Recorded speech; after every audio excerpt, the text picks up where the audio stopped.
প্রিয় শিক্ষার্থীরা, আমরা এখন এই ভিডিওতে এই 961 ও 1225 এই দুটি সংখ্যার আমরা ভাগ পদ্ধতিতে বর্গমূল নির্ণয় করব। ঠিক আছে, তোমরা মনোযোগ সহকারে দেখো, অবশ্যই তোমরা ভালোভাবে বুঝতে পারবে। তো দেখো, এই যে আমরা প্রথমে 961 ভাগ পদ্ধতিতে বর্গমূল নির্ণয় করি। তো আমরা এই যে 961 সংখ্যাটির ডান দিক থেকে এই দুটি অঙ্ককে একক ধরবো এবং বাঁদিকে একটি অঙ্ক রয়েছে, তো এটিকে আমরা দশক ধরবো। ঠিক আছে, এই একক এই দশক দুটি করে সংখ্যাকে ধরতে লাগে, একক দশক। তো আমরা দেখতে পাচ্ছি বাঁদিকে একটি রয়েছে, তাহলে একটিকে আমরা দশক ধরবো। ঠিক আছে, তো আমরা এখানে এই যে ভাগ পদ্ধতিতে বর্গমূল করার জন্য প্রথমে 9কে ভাগ করবো। ঠিক আছে, তো দেখো এই যে আমরা যদি এখানে এক বাদ দিই, এখানেও এক বাদ দিতে লাগে, এককে এক লিখতে লাগে তখন। ঠিক আছে, আমরা যদি 2 বাদ দিই তাহলে এখানে 2 বাদ দিতে লাগে, 2 দুগুণে 4, 3 বাদ দিলে এখানেও 3 বাদ দিতে লাগে, 3 3 9।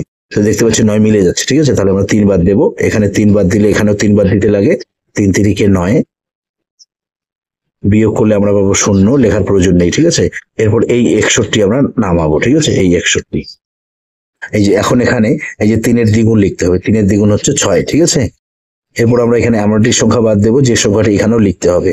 তারপর এই এখন যে সংখ্যাটি লিখবো আমরা সেই সংখ্যাটি দিয়ে এটিকে গুণ করে, যাতে এখানে যদি মিলে যায় তাহলে ভালো হয়। ঠিক আছে, তো আমরা দেখতে পাচ্ছি মিলে যাবে। আমরা এখানে এক বাদ দেবো, এখানে এক বাদ দিলে এখানেও এক লিখতে লাগে, তখন এই এক দিয়ে এই 61কে গুণ করতে হবে। ঠিক আছে, তো এক দিয়ে 61কে গুণ করলে 61কে 61, এই হচ্ছে আমাদের উত্তর।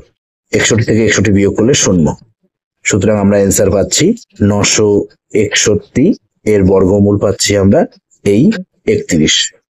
এরপর আমরা এই 1225কে একই পদ্ধতিতে করব। ঠিক আছে, দেখো এই একক এই দশক, আমরা এখানে 3 বাদ দিলে এখানেও 3 বাদ দেবো, 3 3 9, 4 বাদ দিলে এখানেও 4 বাদ দেবো, 4 4 16। তো এখানে দেখতে পাচ্ছি 12 থেকে 16 বড় হচ্ছে।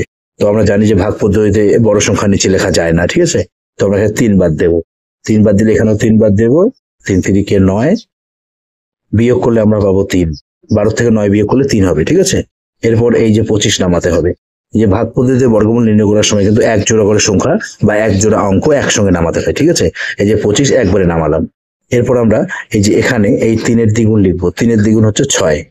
ঠিক আছে, এরপর আমরা এখন এখানে একটি সংখ্যা বাদ দেবো, সেই সংখ্যাটা এখানেও লিখতে হবে, এবং এখন যে সংখ্যাটা এখানে লিখবো সেই সংখ্যাটা দিয়ে টোটালটিকে গুণ করে যাতে এই 325 পাওয়া যায়, মিলে যায়। ঠিক আছে, মিলে গেলে ভালো হয়, যদি না মিলে তবুও লিখতে হয়, তো মিলে গেলে ভালো হয়। তো এখানে দেখতে পাচ্ছি আমরা মিলে যাবে। ঠিক আছে, আমরা যদি এখানে 5 বাদ দেই, এখানেও 5 বাদ দেবো, তখন এই 5 দিয়ে এই 65কে গুণ করবো, 5 5 25, 5 হাতে 2, 5 6 30, 2 32, এই মিলে যাচ্ছে। ঠিক আছে, 0।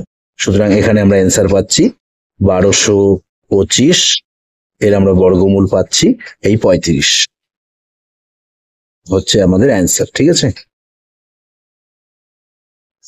তো প্রিয় শিক্ষার্থীরা, নিশ্চয় তোমরা ভালোভাবে বুঝতে পেরেছো। তো এই ভিডিওতে এ পর্যন্ত, ধন্যবাদ।